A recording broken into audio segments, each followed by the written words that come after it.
갈라디아서 6장 1절에서부터 마지막 절까지입니다. 갈라디아서 6장 1절에서부터 마지막 절까지. 형제들아, 사람이 만일 무슨 범죄한 일이 드러나거든 신령한 너희는 온유한 심령으로 그러한 자를 바로잡고 너 자신을 살펴보아 너도 시험을 받을까 두려워하라. 너희가 짐을 서로 지라. 그리하여 그리스도의 법을 성취하라. 만일 누가 아무것도 되지 못하고 된 줄로 생각하면 스스로 속임이라. 각각 자기의 일을 살피라. 그리하면 자랑할 것이 자기에게는 있어도 남에게는 있지 아니하리니 각각 자기의 짐을 질 것인지라. 가르침을 받는 자는 말씀을 가르치는 자와 모든 좋은 것을 함께하라. 스스로 속이지 말라. 하나님은 업신여김을 받지 아니하시나니 사람이 무엇으로 심든지 그대로 거두리라. 자기의 육체를 위하여 심는 자는 육체로부터 썩어질 것을 거두고 성령을 위하여 심는 자는 성령으로부터 영생을 거두리라. 우리가 선을 행하되 낙심하지 말지니 포기하지 아니하면 때가 이름에 거두리라. 그러므로 우리는 기회 있는 대로 모든 이에게 착한 일을 하되 더욱 믿음의 가정들에게 할지니라. 내 손으로 너희에게 이렇게 큰 글자로 쓴 것을 보라. 물은 육체의 모양을 내려 하는 자들이 억지로 너희에게 할례를 받게 함은 그들이 그리스도의 십자가로 말미암아 박해를 면하려 함뿐이라.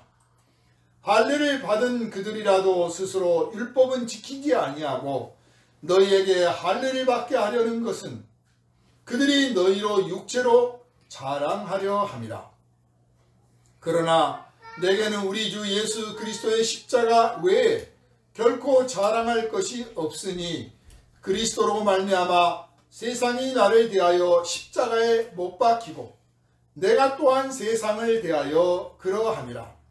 할례나 무할례가 아무것도 아니로되 오직 새로 지으심을 받는 것만이 중요하니라. 무릇 이 규례를 행하는 자에게와 하나님의 이스라엘에게 평강과 긍휼이 있을지어다. 이후로는 누구든지 나를 괴롭게 하지 말라. 내가 내 몸에 예수의 흔적을 지니고 있노라. 형제들아, 우리 주 예수 그리스도의 은혜가 너희 심령에 있을지어다. 아멘. 할렐루야. 아멘. 이 시간은 무엇을 자랑할 것인가 하는 제목으로 함께 은혜를 나누겠습니다. 기도합니다.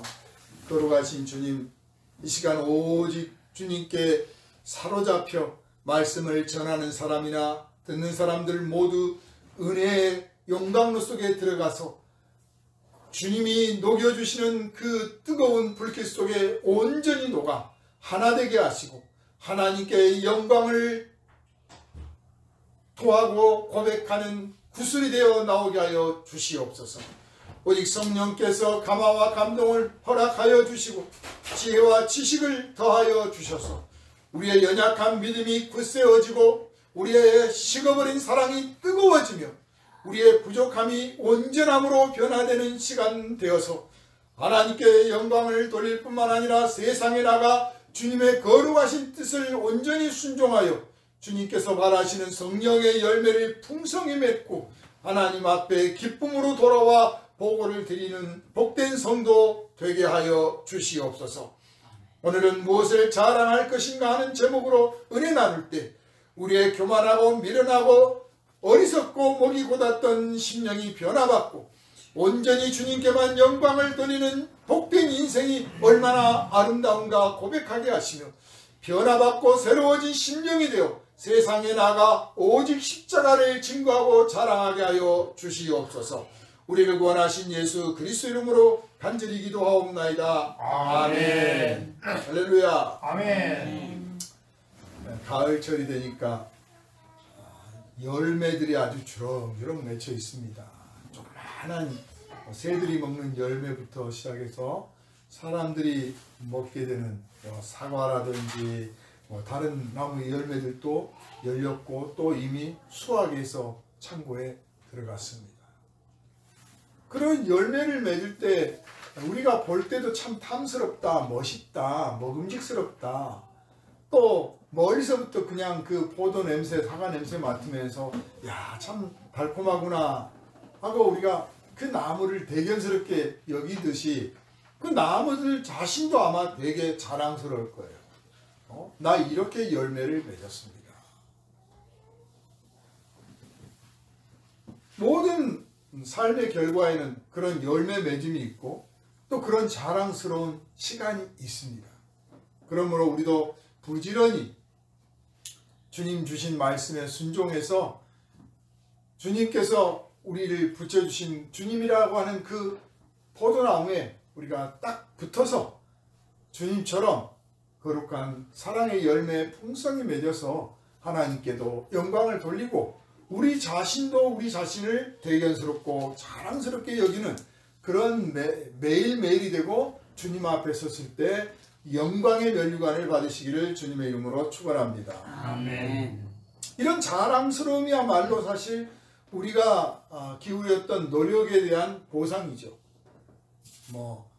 금메달도 좋고 현금도 좋고 무슨 자리도 좋지만 사실 자랑스러움이 없으면 아무것도 아니죠. 그 자랑스러움으로 우리가 사실 인생의 가치를 느끼는 거거든요.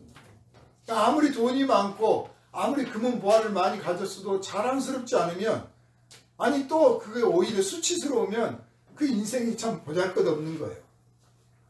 그러나 하찮은 것이라고 사람들이 혹시 비웃을지라도 정말 내가 노력하고 진실하고 남을 속이거나 빼앗거나 훔치지 않고 정당하게 해서 내가 얻어낸 거라면 정말 자랑스러운 것이요 그건 내 삶을 가치 있게 만들어주는 것이다. 이렇게 평가할 수가 있습니다.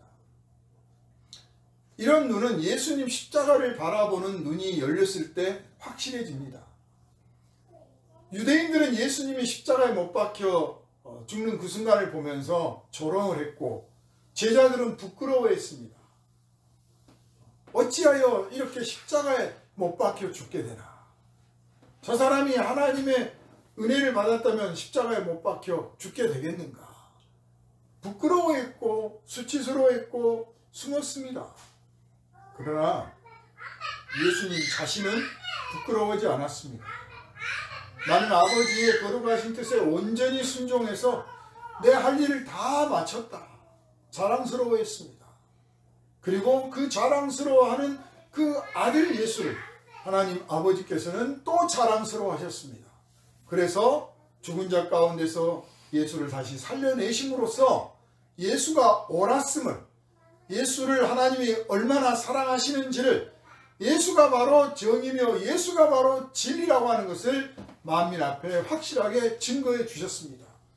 그래서 우리가 예수를 믿을 때 남들이 볼 때는 그렇게 예수 열심히 믿는데 그렇게밖에 못 사느냐, 고작 그거밖에 안 되느냐 하고 조롱할 수도 있고 비웃음을 받을 수도 있고, 그렇게 하나님이 너를 사랑하시는데 그런 병을 얻었느냐, 그렇게 사업에 망하느냐, 얼마든지 우리를 비웃을 수 있겠지만 하나님 앞에 영광스럽고 자랑스러웠던 예수, 그 예수를 내가 믿는 한은 나도 또한 예수 안에서 하나님의 자랑거리가 되고 영광스러우며 내 믿음이 나에게 가장 큰 자랑이요 기쁨이요 영광이라고 하는 불변의 이 사실 때문에 흔들림 없이 굳굳하게 나갈 수가 있게 되는 것을 믿으시기를 주님의 이름으로 축원합니다.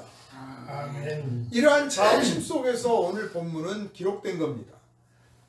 사도 바울이야말로 누구보다도 비웃음을 많이 받았던 인물입니다.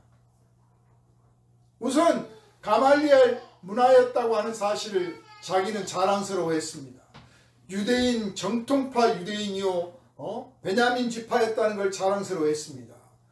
그래서 율법을 어기는 저 그리스도, 예수 그리스도를 믿는 사람들을 아주 다 처벌하고 벌을 줘서 하나님 앞에 영광을 돌려야겠다, 하나님의 상을 받아야겠다고 생각했던 사람입니다. 그래서 유대인들은 바울을 지지했고 격려했고 높이 평가했습니다.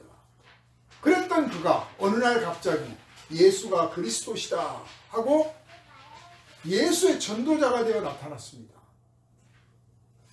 그러니 사람들이 얼마나 화가 나겠어요. 얼마나 화가 나겠어요. 그리고 또 유대교를 옹호하고 지키려는 사람들 입장에서 보면 얼마나 또 조롱하고 비웃겠습니까. 저 사람이 한때 우리에게 칭찬을 받고 우리에게 존경을 받았던 사람인데 고작 예수 따라다니는 나부랭이가 됐다, 비웃었습니다. 거기다가 바울 사도가 재정이 넉넉했습니까? 건강이 누구보다 더 좋았습니까? 그 가는 길이 아주 평탄했습니까?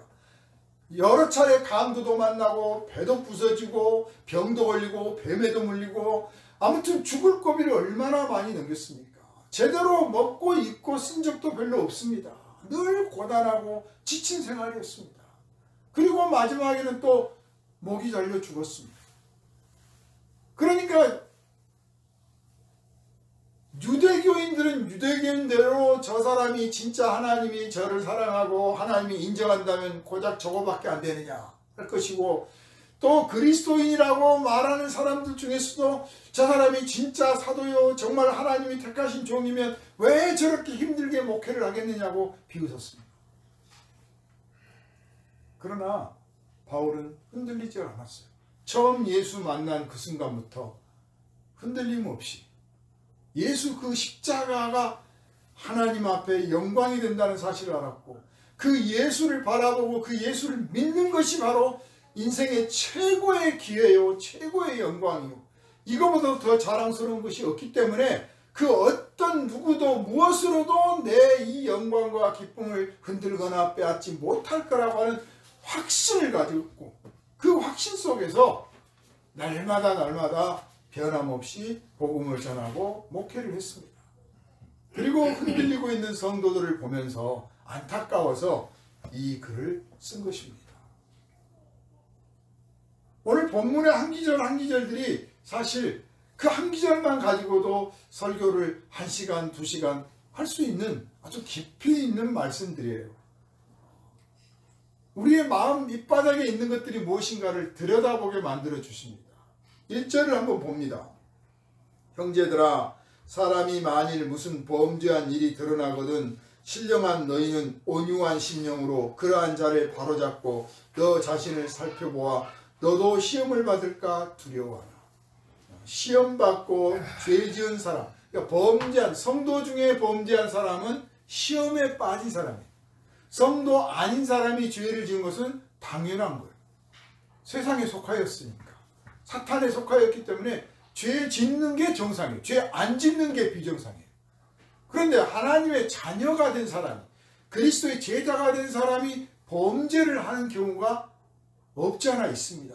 크든 작든, 드러나든 드러나지 않든, 남들이 눈치를 챘든 안 챘든 간에 범죄를 할 수 있어요. 그리고 그것들이 마침내 드러날 수가 있어요. 그럴 때 우리 성도들은 어떤 심령이 되어야 되느냐. 인터넷 유튜브를 보면요, 아사리판 한국교회 해가지고 목사는 무슨 죄, 선교사는 무슨 죄, 어디 장로는 무슨 죄 막 이렇게 나옵니다. 그래요. 죄가 참 많아요. 절제가 부족하죠. 근데 그렇게 말하는 그 사람은 그러면 양쪽이 옳다, 양쪽이 그르다, 그걸 말하려고 하는 게 아니고, 그럼 너는 깨끗하냐 그러려고 하는 게 아니라 무슨 의도로 그 말을 하느냐.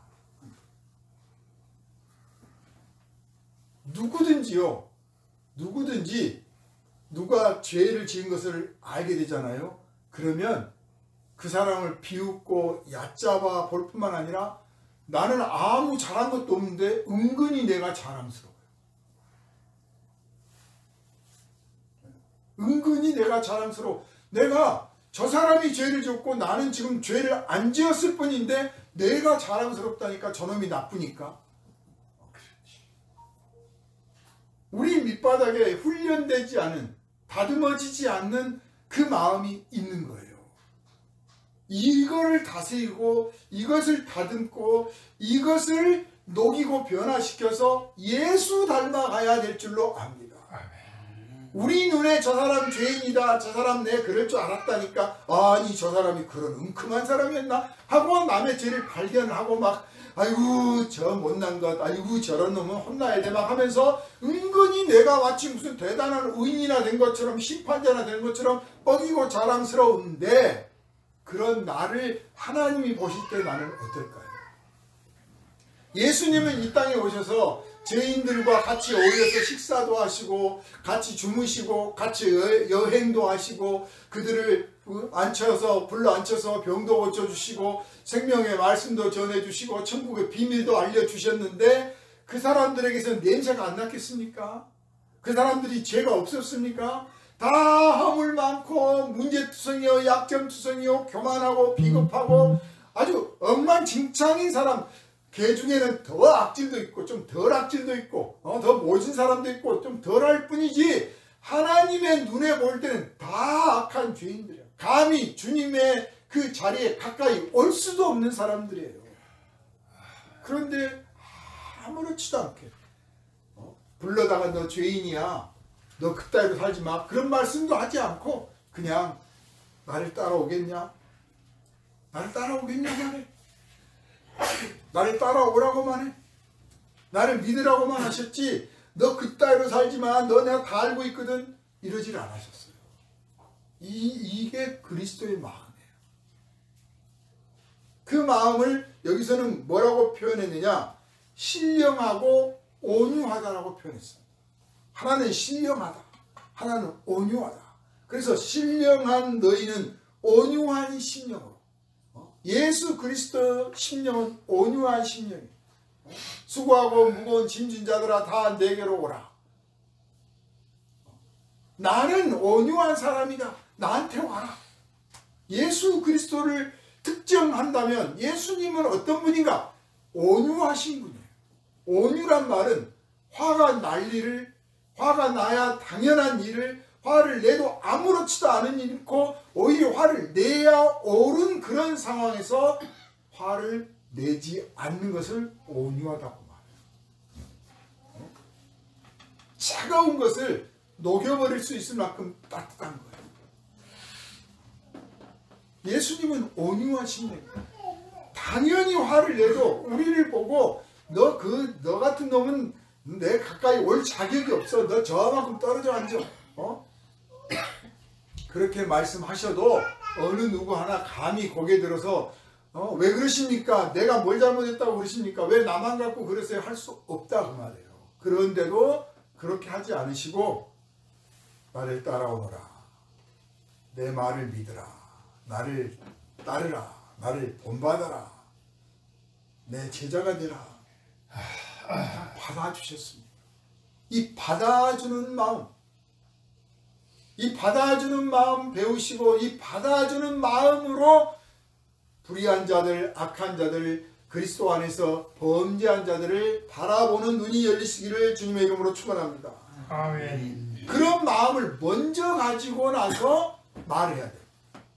그러니까 남의 허물을 보고 그냥 모른 척 하라는 뜻이 아니에요. 남의 허물, 죄를 발견을 할 수 있는데 먼저 말하기 전에, 내가 뭔가 행동하기 전에, 꾸짖기 전에, 지적질하기 전에 먼저 내 마음이, 심령이 거룩한가, 온유한가, 신령한가, 나는 예수 닮았는가를 먼저 보고 그 마음을 먼저 갖기를 소망하고 기도하고, 그게 안 되면 입 딱 다물고 그렇게 충분히 내 안에서 어떤 죄도 녹여낼 수 있을 만큼 되었을 때 그 사람에게, 자, 형제여 자매여, 이렇게 사는 건 주님이 좋아하시지 않습니다.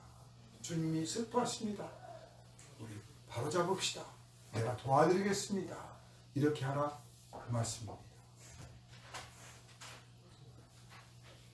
그럼에도 불구하고 우리는 안 그런단 말이에요. 지금. 이 말씀 하신 이유는 우리가 안 그러는 거예요. 범죄한 사람 보면 지적하고 삿대질하고 교회에서 내 쫓아야 된다고 그러고 막 고함 지르고 그러면서 막 자랑스러워요. 자기는 아무 잘한 것도 없는데 자랑스러워요. 누구를 낮추면 우리가 높아진다고 생각하는 것 같아요. 그렇지 않습니다. 누구를 낮춘다고 해서 내가 높아지는 게 아닙니다. 오히려 다른 사람을 높일 때 내가 같이 높아집니다. 예수님은 당신을 낮추시고 우리를 높여주셨어요. 하나님의 자녀로 우리를 높이셨습니다. 그럼으로써 예수님이 만왕의 왕이 되시고 만유의 주가 되신 것을 하나님께서 인정하신 것입니다. 그러므로 여러분도 누군가를 높이는 사람 되시기를 바랍니다. 십자가는 누구를 높이는 거예요. 나를 낮춰서 나를 비워서 죄인을 높이는 것, 그게 바로 예수 십자가. 그렇게 범죄한 그런 사람을 바로 잡고 그리고 너 자신을 살펴보아서 너도 시험을 받을까 두려워하라. 너도 시험 받을까 두려워라. 코로나19 걸릴까 봐서 마스크 쓰고 다니듯 나도 조심해야 된다. 나도 얼마든지 그런 시험 받을 수 있고 누구도 장담 못한다는 거예요. 사람들은 비웃잖아요. 장로가 목사가 뭐 저렇게 넘어졌네. 목사가 장로가 넘어질 정도면 만약 그런 시험을 그 사람이 받으면 어떻게 됐습니까? 더 많이 넘어지지. 더 심하게 자빠지죠.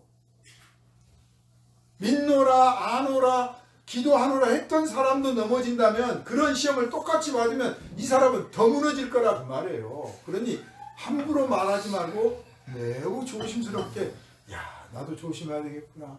저런 분도 넘어졌는데 저런 유명하고 훌륭한 분도 쓰러지고 죄를 짓는데 나라고 무사할까. 운이 좋아서 내가 지금 그런 시험을 안 받았고 주님께서 나는 깜도 안 되니까 지금 그런 시험에 내몰지도 않으셨구나. 아이고 고맙습니다. 조심하겠습니다. 이래야 된다. 지금 1절부터서 우리들 밑바닥에 뭔가 자랑하려고 하는 마음이 있다는 것을 지금 사도께서는 지적하고 있는 거예요. 우리가 노력하고 우리가 수고하고 우리가 애쓴 것들을 거둬들일 때 당연히 자랑스럽죠. 그래요. 그건 자랑해도 돼. 근데 그렇지 않은 것들을 은근히 자랑하려고 해. 남이 못하는 것을 가지고 내가 자랑하려고 해. 심지어는 공짜로 얻은 것을 내가 자랑하려고 해. 그래서 돌아보면 우리가 막 자랑하고 다니는데 이 자랑이 사실 진짜 자랑인가 한번 보면 그렇지 않은 것들이 너무 많은 거예요. 이를테면 어떤 사람이 훈장을 받았다고 칩시다. 무공 훈장을. 제가 이 설교문을 지금 2달 전에 작성했단 말이에요. 근데 며칠 전에 그 선배 목사님이 올람전 참전하셨던 목사님인데 올람전에서 그 망하기 전에 베트남에서 정부에서 훈장을 받으셨다고 했어요. 그런데 지금 그 베트남이 망했잖아요. 망해버렸기 때문에 거기 가서 훈장 받았다는 말도 못 거는데 그런 거예요. 세상에서 받는 영광이라는 것이 모두에게 영광스러운 것은 아닌 거예요.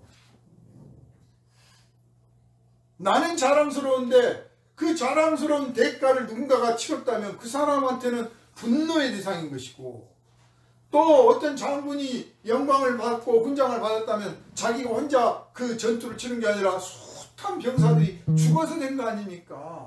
자랑할 일이 못 되는 거예요.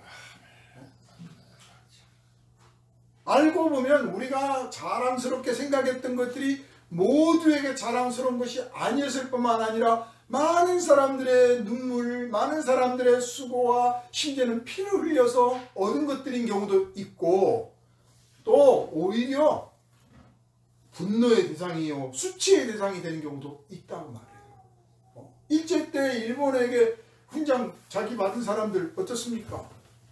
온 국민의 분노의 대상이죠. 지금 어디 가서 자랑합니까? 우리 조상이 저 일본 천황한테 이런 훈장 받았다고 누가 자랑한 사람이 있습니까? 그때는 얼마나 뻐겼겠어요. 그러나 그게 한때뿐인 영광이에요. 그러니 알고 보면 인생에 있어서 우리가 누리고 뻐기고 자랑하는 모든 영광이 다 그렇더라 그 말이에요. 모두에게 자랑이 안 되는 경우도 많고 자랑할 만한 것도 아닌 경우도 많고 심지어는 누구를 괴롭히고 누구를 해쳐서 얻은 것도 있더라는 거지.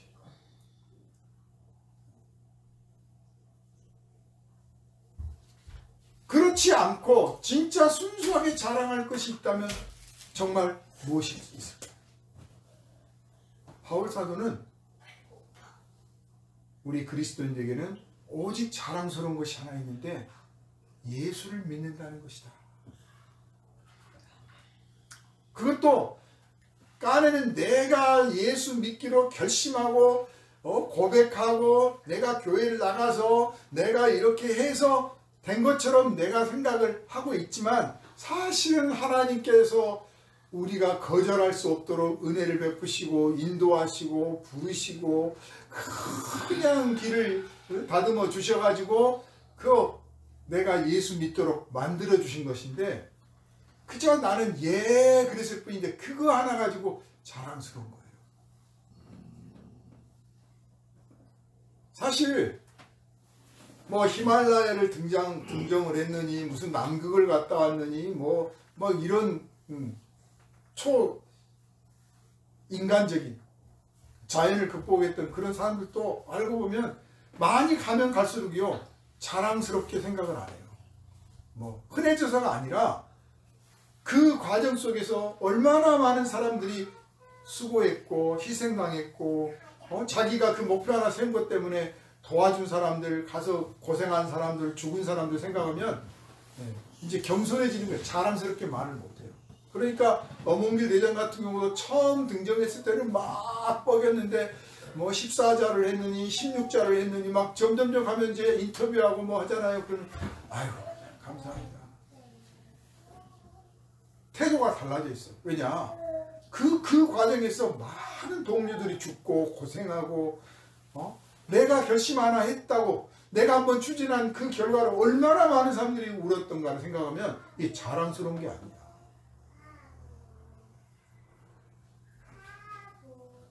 정말 하늘에 속한 것들,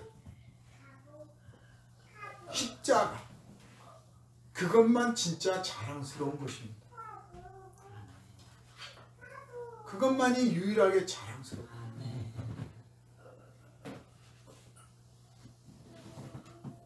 그 십자가를 배웠기 때문에 그 십자가의 그 능력과 비밀을 알았기 때문에 머리로만 한 게 아니라 실제로 내가 알아서 내 것이 되었기 때문에 이제 범죄한 사람을 보면 뻐기고 자랑하고 비웃고 비판하는 게 아니라 내가 짐을 지겠나이다. 주여 저 사람의 죄를 덮어주시고 그 벌을 제가 받게 해주십시오. 감히 그런 기도를 하는 거예요. 감히 그런 기도를. 그래서 하나님께서 그 기도의 응답으로 고생을 아주 직사하게 만들면 아이고 감사합니다. 제가 이 고생을 함으로써 그 사람이 용서받고 그 사람의 허물을 사해 주시는 거라고 알겠습니다 하면 속이 편할 텐데 이 어리석은 사람들은 왜 기도는 그렇게 폼나게 해놓고 왜 나를 고생시키냐고 또 하나님 앞에 따집니다. 성도는 누구의 죄와 허물을 발견하면 지적하고 그 속에서 우쭐거리는 마음을 가지면서 비판하는 게 아니라 서로 짐을 지려고 해야 되는 거예요. 서로 짐을 지려고 해야 돼요. 그 사람이 가족이에요. 그렇잖아요. 위기에 처했을 때 다른 사람은 몰라도 가족은 막 끌어안고 대신 죽으려 하고 대신 벌을 받으려고 대신 매를 맞으려 하고 대신 굶으려고 하잖아요. 그게 사랑하는 가족이잖아요. 그런 것처럼 교회 안에서 성도들이 허물과 문제점을 발견할 때 같이 끌어안고 내가 너를 대신해서 벌을 받겠다. 이럴 수 있는 사랑의 용기가 막 나올 때 이게 아름다운 교회의 모습이고 이게 십자가의 모습이거든요. 그래서 성도는 이론상으로 십자가를 믿고 자랑하는 게 아니라 실제 생활 속에서 십자가를 자랑하는 거죠. 말로만 자랑하는 게 아니에요. 그러니까 세상의 자랑은 뭐 가장 귀한 것들은 숨겨놔요. 오히려 금붙이, 은붙이, 다이아몬드 숨겨놓고 다니지 꺼내놓고 안 다니잖아요. 진짜 귀한 건 숨겨놔. 그러나 우리는 진짜 귀한 예수 십자가의 그 사랑 막 드러놓고 자랑하고 다녀요. 숨겨놓을 필요가 없어. 그래서 어떤 분이 나는 예수 믿으라고 누구한테 말 안 해. 나는 말 안 해. 그게 무슨 자랑입니까? 나는 예수 믿었더니 이렇게 좋습디다. 겁나 좋습디다. 하고 옆에서 그냥 뭐 떠버리처럼은 하라는 건 아니지만 자랑해야죠. 자랑. 십자가를 자랑해야 돼. 근데 왜 우리가 그런 자랑을 못하느냐? 그렇게 자랑해놓고 실수할까 봐서. 그렇게 자랑해놓고 나서 죄 지을까 봐서 못하는 거예요. 그런데 자랑도 하고 죄도 안 지으면 되지. 의로운 일을 행하면 되잖아요. 문제는 아직 아무것도 안 된 상태인데, 사실 우리가 그렇잖아요. 목사나 장로나 선교사나 집사나 사실 거기서 거기에요. 속된 말로 그냥 도찐 개찐이에요. 그 정도 수준이야. 그냥 예수님 앞에 가면 명함도 못 내밀고, 사도들 앞에 가서도 명함도 못 내밀고, 초대교회 성도들 앞에 가서도 명함도 못 내미는 얕은 수준이에요. 그러니까 된 것처럼 생각하면 안 돼. 되려고 해야 돼. 닮으려고 해야 되고, 되려고 해야 되고, 되고 싶어 해야 되는 거지. 된 줄로 알면 안 되는 거예요. 다 된 줄 알아.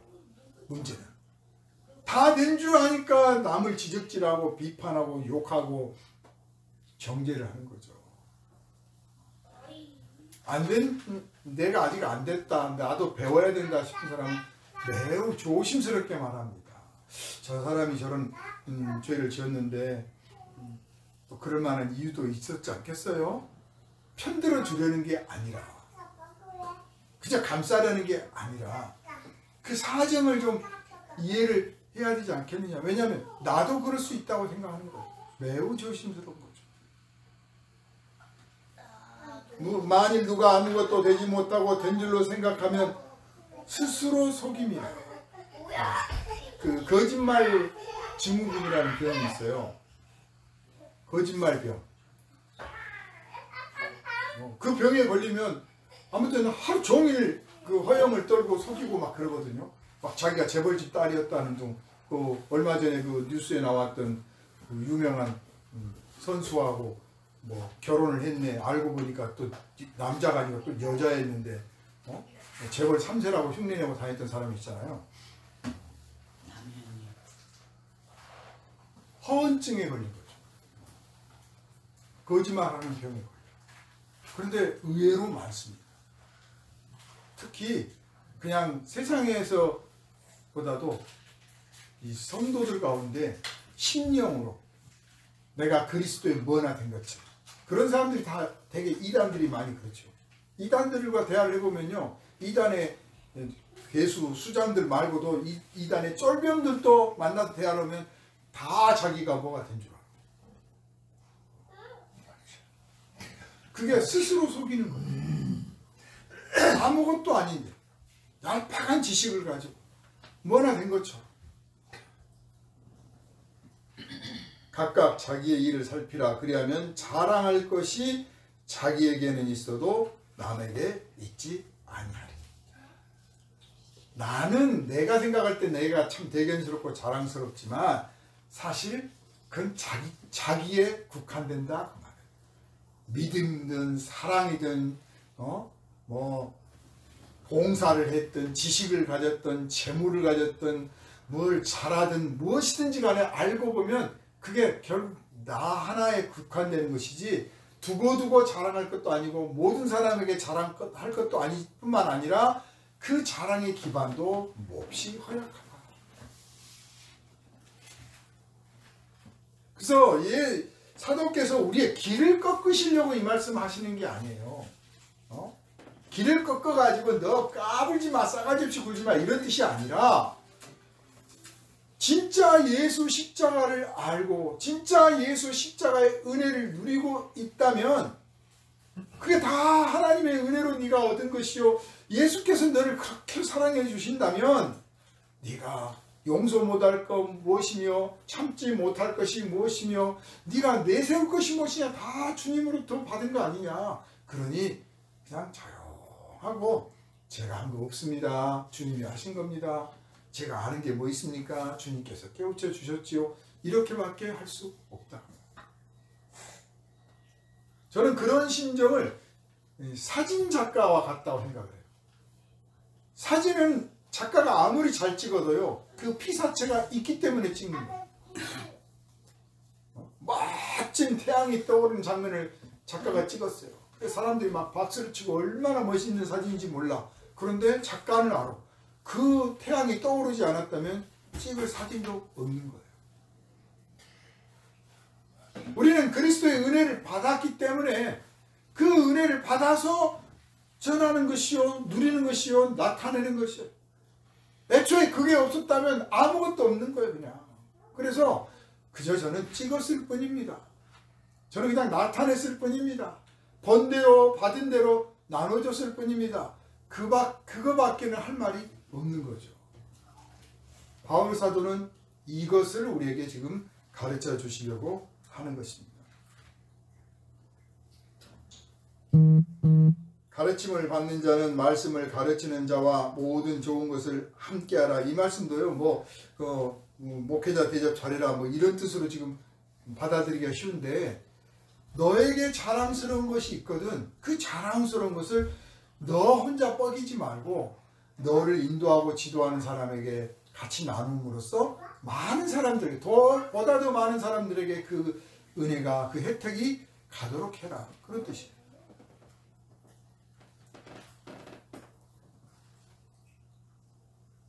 이제 이렇게 우리들 마음속에 있는 그 삐뚤어지고 못된 심보를 딱 지적하고 그리고 정말 우리가 자랑할 것이 무엇인지를 느끼게 만든 다음에 이제 본격적으로 정말 우리 그리스도인이 무엇을 자랑해야 될 것인지를 이제 말씀을 하려고 합니다. 자, 자기의 육체를 위하여 심는 자는 육체로부터 썩어질 것을 거두고 성령을 위하여 심는 자는 성령으로부터 영생을 거두리라. 아무리 부귀영화를 누리고 그래 그거 때로 필요하고 아니 현실적으로 필요하고 정말 자랑스럽지요. 그러나 죽을 때 되면 아무것도 못 갖고 가는 거예요. 허망한 거예요. 이 땅에서 많은 것을 가진 사람일수록 죽는 게 아쉬워. 눈을 못 감어. 눈을 못 감아요. 그러나 성령을 위하여 심은 거룩하신 주님의 뜻에 따라서 나누고 베풀고 사랑하고 섬기고 보살펴주고 용서해주고 고쳐주고 바로잡아주고 거룩하신 뜻에 순종해서 쓰임을 받은 사람은 그게 다 주님을 기쁘시겠던 것이기 때문에 이제 마지막 때가 되면 주여 제가 마지막 받을 열매는 영생입니다. 이제 주님 부르시는 그날 주님 기다리시는 그곳에 제가 달려가겠습니다. 아멘. 최고로 자랑스러운 거예요. 죽는 게 무섭고 수치스러운 게 아니라 죽는 게 조금 아프긴 하지만 조금 걱정스럽긴 하지만 그 다음에 받을 영광, 그 다음에 받을 기쁨, 그 다음에 주님께서 나를 인정해 주실 그 면류관을 생각할 때 자랑스러워서 죽음이라는 것들이 오히려 영광의 터널처럼 느껴진다. 그래서 육체를 위하여 심지 마세요. 입으로 들어가는 것은 뒤로 나온다고 예수께서 그러셨어요. 육체를 위해서 먹고 육체를 위하여 마시는 것에 힘쓰지 말고 선을 위하여 먹고 마시는 거룩한 일을 그 일을 위해서 힘이 필요하고 힘을 얻기 위해서 먹고 마셔야지 육체를 즐겁게 하기 위해서 육체를 만족시키려고 하는 것은 뭐 잠깐 어쩌다 한두 번은 그러겠지만 맨날 그렇게 해봤자 그게 뭐 금방 물리기도 하고 남는 것도 없다. 그런데 이런 일은 사실 쉬운 일이 아니에요. 말씀드린 것처럼 쉬운 일이면 자랑스러울 게 없잖아요. 등산을 했든 하다못해 포도나무가 포도 열매를 맺는 그 과정도 보면 그냥 저절로 되는 게 아니라 비바람도 겪어야 되고 가뭄도 겪어야 되고 벌레도 겪어야 되고 벽을 다 겪어서 그걸 극복하는 과정 속에서 열매를 맺거든요. 선을 행하는 일도 그래요. 저절로 되는 줄 아는 성도들이 너무 많아요. 그냥 내가 마음 먹으면 하나님이 도와주셔야 되고 길이 열려야 되고 착착착착 돼야 될 것 같아. 그런 일은 100년에 한 번 있을까 말까 한 거예요. 내가 길을 쓰고 해야 되고 몸부림쳐가면서 해야 되고 도전과 핍박과 모욕과 방해를 무릅쓰고 가서 해야 되는 것이죠. 그렇지 않고는 안 돼요. 나갔어요.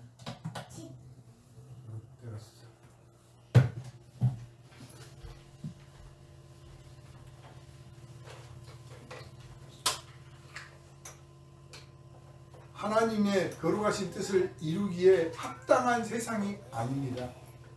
이 세상은 마귀가 공중 권세 잡은 마귀가 지배하고 있는 세상이에요. 그래서 계획한 대로 뜻하는 대로 안 되는 거예요.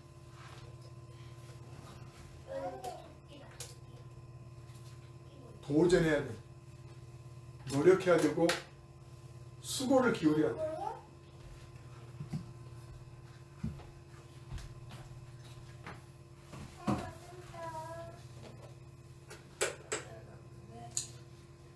그런 과정에서 이제 실망도 하고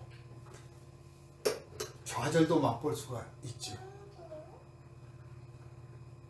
그럴 때 낙심을 하게 돼요. 낙심. 우리가 낙심하는 이유는요, 자랑을 얻고자 했기 때문에 낙심을 해요. 자랑을 얻으려고 하는 마음이 아니고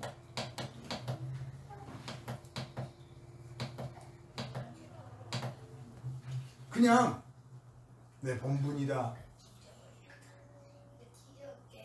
나를 살리신 주님 생각하면 이것도 못하랴. 이런 마음이면 낙심할 일이 별로 없어요. 원래 세상이 그렇지 이러면. 그런데 내가 전도해야지, 봉사해야지, 뭐 구제해야지, 내가 누구를 도와줘야지. 근데 그 마음 밑바닥에 자랑을 얻고 싶은 마음이 있는 거예요. 물론 당연해요.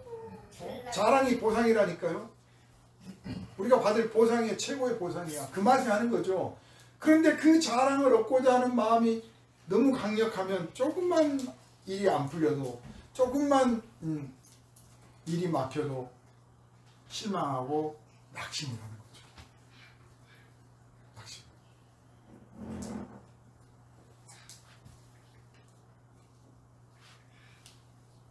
낙심을 않고 자랑하려는 마음을 누르고 꿋꿋하게 해내면 결국은 크든 작든 열매를 거둘 수가 있을 줄 압니다. 많이 맺어야 자랑스러운 게 아니에요. 한 개라도 열매를 맺어냈을 때 그게 자랑스러운 거예요. 끝까지 내가 해냈습니다. 끝까지.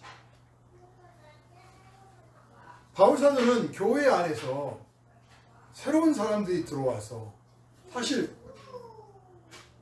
예상을 못했던 바가 아니죠. 유대인들이니까. 유대인들이 할례를 받아야 된다. 율법을 지켜야 되고 안식일을 지켜야 되고 뭘 해야 된다. 교회 유대교 전통을 지키려면 뭘 해야 된다 하고 막 교인들한테 이제 주장을 하는 거예요. 그리고 당시에는 기독교도 유대교의 한 파였어요. 유대교야 유대교. 그렇기 때문에 당연히 그 사람들이 선배죠. 그런 사람들 말하는 말을 들어보면 그 말을 들어보니 그럴듯하네. 더군다나 이 바울이 가서 전도한 사람들은 이방인들이잖아요. 유대인들이 아니고 그냥 로마가 지배하고 있는 당시의 여러 나라 족속들이란 말이에요. 그러니까 유대인들이 와가지고 원래 유대교는 이런 거야 하고 막 말하니까 그것도 그럴 때 돼. 할례 받았어? 안 받은 유대교인이 되려면 할례를 받아야 되고 너 뭘 하냐? 뭘 지키냐?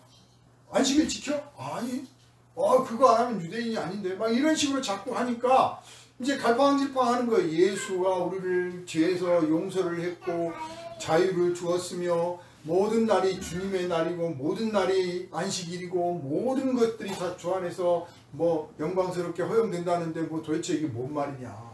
율법을 그러면 지킬 거냐 말 거냐, 할례를 안 받으면 천국을 못 가냐, 막 고민들을 하는 거예요. 마치 침례교 목사가 세례 받았어요? 세례 받은 사람 천국 못 가요. 머리 뚜껑만 갑니다. 침례 받아야 된다. 이렇게 말하는 거 똑같은 거예요. 그래서 이단이에요. 함부로 말합니다. 그냥 우리는 예수 그리스도를 믿는 표로 침례를 행합니다 해야지, 세례 받은 건 무효고 침례가 옳다 그러면 그게 문제인 거예요. 행위로 구원을 받는 게 아니란 말이에요. 할례를 받아서 구원 받는 게 아니에요. 세례 받고 침례 받았다고 천국 가는 게 아니란 말이에요. 믿음의 고백의 표로, 인정받는 표로 할 뿐이지 그게 구원의 표가 아닌 거예요. 성령을 받지 않으면 아무 소용 없는 거예요. 교회 와가지고 할례 받아야 된다고 하니까 바울사도가 이 사람들이 한두 사람이라도 문제인데 이게 그 몇몇 안 되는 성도들 가운데서 그래야 되는 게 아니냐 하고 바울사도가 편지를 썼어. 이거 어떻게 할까요? 물어봤습니다. 그래서 바울사도께서 답변을 합니다. 할례를 권장하고 율법을 지키라고 하는 사람들은, 그러면 그 사람들은 율법을 그렇게 잘 지키냐? 그렇지 않다. 그런데 왜 너희들한테 할례를 받아라 율법을 지켜라 하느냐? 바로 너희들이 할례를 받고 율법을 지키면 봐라 내 말대로 했지, 내 말대로 됐자고 자기를 자랑하려고 하는 거야. 이단들이 전도하는 이유가 그거예요. 자기가 옳다고, 자기가 진짜다고 자랑하고 싶어서 하는 거예요. 우리가 만약 전도를 할 때 그런 마음으로 전도하면 이건 잘못된 전도예요. 짐을 져주는 마음으로, 저 죄인을 구원하려는 마음으로, 그 사람에게 예수 십자가를 전해서 그 십자가 안에서 구원받게 해주려고 하는 그 간절한 마음으로 전도를 해야지, 내가 믿기를 잘했다, 내가 옳지 않느냐, 내 말이 맞지, 나를 입증하려고 전도하면 안 되는 거야. 민주주의가 어떤 제도입니까? 사실 민주주의보다 더 좋은 제도가 없어서 우리가 민주주의를 선택하고 있어요. 민주주의에서 선거는 민주주의의 꽃이라고 그래요. 선거를 통해서 이제 뭐 대통령도 뽑고 국회의원도 뽑고 그렇게 합니다. 그런데 선거보다 더 좋은 방법이 없으니까 하는 거예요. 사실은 뭐 모든 사람이 예수 믿는다고 하면 제비 뽑기 할 수 있겠죠. 근데 그렇지도 않잖아요. 그러니까 결국 이제 민의에 의해서 선거를 치르는데, 알다시피 우리나라는 승자 독식주의죠. 한 표라도 많은 사람이 다 가져가는 거예요. 승자 독식주의. 그래서 나 국회의원 됐다, 나 대통령 됐다 그러는데 그 한 표 차이로, 두 표 차이로, 불과 얼마 안 된 차이로 진 사람은 어떻겠습니까? 자기한테는 영광스럽지만 과연 그게 영광스러운가? 자기가 정말 승자인가? 그냥 몇 표 조금 더 많은 것 뿐이잖아요. 정말 자랑스러운 것이냐? 그런데 우리 사회는 그러한 방식을, 더 합리적인 방식이 없다 보니까 인정하다 보니까 이제 마치 그게 옳은 것처럼, 무시해도 되는 것처럼, 근소한 차로 진 사람은 개무시를 해도 되고 없어도 되는 사람인 것처럼 주장하고 날뛰고 누리는 사람들로 가득 찬 사회가 되어버렸어요. 신앙생활도 그러려고 합니다. 다수파가 소수파를 이겨먹습니다. 우리 교리만이 진짜 교리다. 우리 교파가 진짜 정통이다. 나머지는 다 가짜다. 무엇이 자랑스럽냐?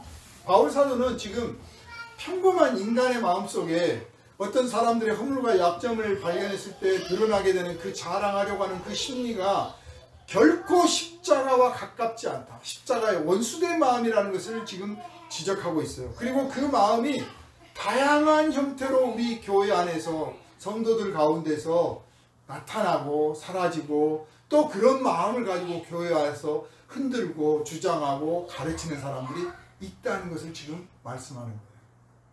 그리고 알고 보면 이게 남 이야기가 아니라 우리 자신 이야기예요. 우리가 전도하려고 하는 것도, 봉사하려고 하는 것도, 우리가 누군가의 허물을 발견해서 그 사람을 비판하는 것도 알고 보면 나를 자랑하고 나를 드러내고, 심지어는 내가 뭐 새벽 기도를 얼마나 했고 내가 금식을 얼마나 했으며 내가 헌금을 얼마나 했고 다 자랑이야. 그러나 예수 십자가가 없었다면 우리가 어떻게 하나님의 자녀가 됐겠습니까?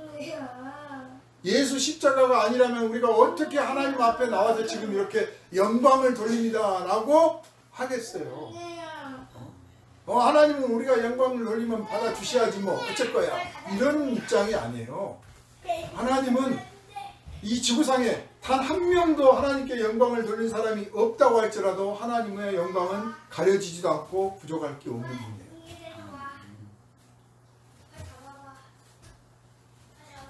우리가 부름받아서 영광을 돌리는 게 감사할 뿐이에요. 그죠? 이런 기회를 주신 게 오직 십자가 은혜 아래 있는 거죠. 그러므로 십자가만 자랑할 것이 있다. 바울사도는 나는 십자가만 자랑한다. 나는 십자가 외에는 알지 않기를 원하고, 십자가 빼고는 내가 말할 게 없더라. 알고 보니까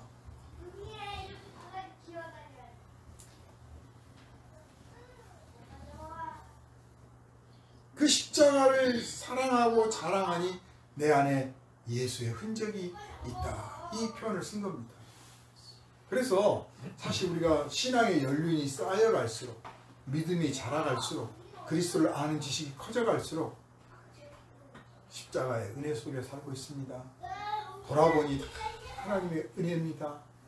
이렇게 정말 겸손을 하기 위해서 겸손한 게 아니라 참 저절로 겸손한 모습으로 온유한 마음으로 고백되는 신앙이 아름다운 신앙이지, 시간이 지날수록 내가 진짜를 알고 내가 정통이고 나만큼만 해봐라, 내가 얼마나 했는 줄 아느냐, 내가 젊었을 때는 이랬어, 이런 식 신앙이 되어서는 안 된다.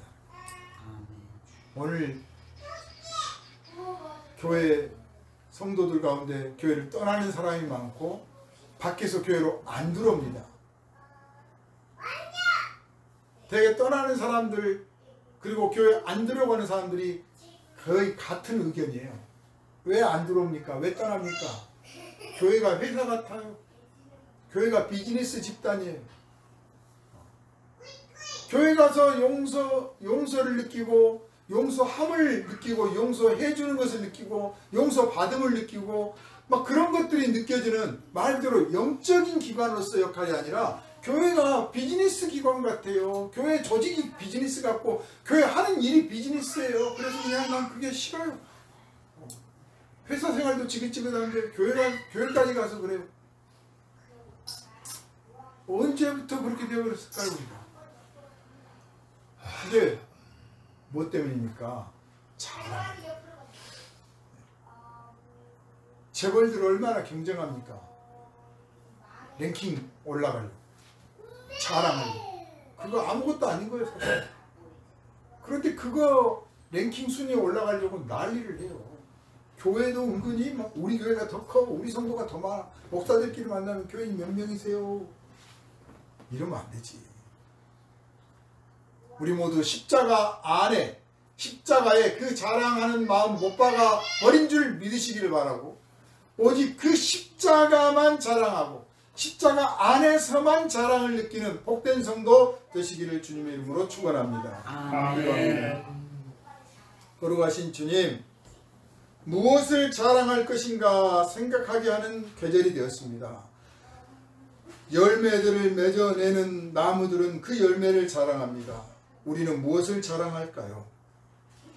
또 우리의 신앙은 자랑할 만한 가치가 있는지 돌아보게 됩니다. 남들의 허물과 약점을 발견했을 때 무시하고 욕하고 비방하면서 우리 스스로를 자랑한 적이 얼마나 많았습니까? 또 하나님 앞에 영광을 돌리겠노라고 봉사하고 구제하고 전도하다가 실패하면 낙심하고 짜증내고 후회한 적이 또 얼마나 많았습니까? 이 모든 것들이 자랑하려고 하는 마음에서 비롯된 것을 깨닫습니다. 십자가 아니면 우리가 하나님 앞에 어찌 나왔겠습니까? 오직 십자가만 바라보게 하시고 십자가만 자랑하게 하시고 십자가 안에서만 자랑하게 하여 주옵소서. 예수님 이름으로 간절히 기도하옵나이다. 아멘.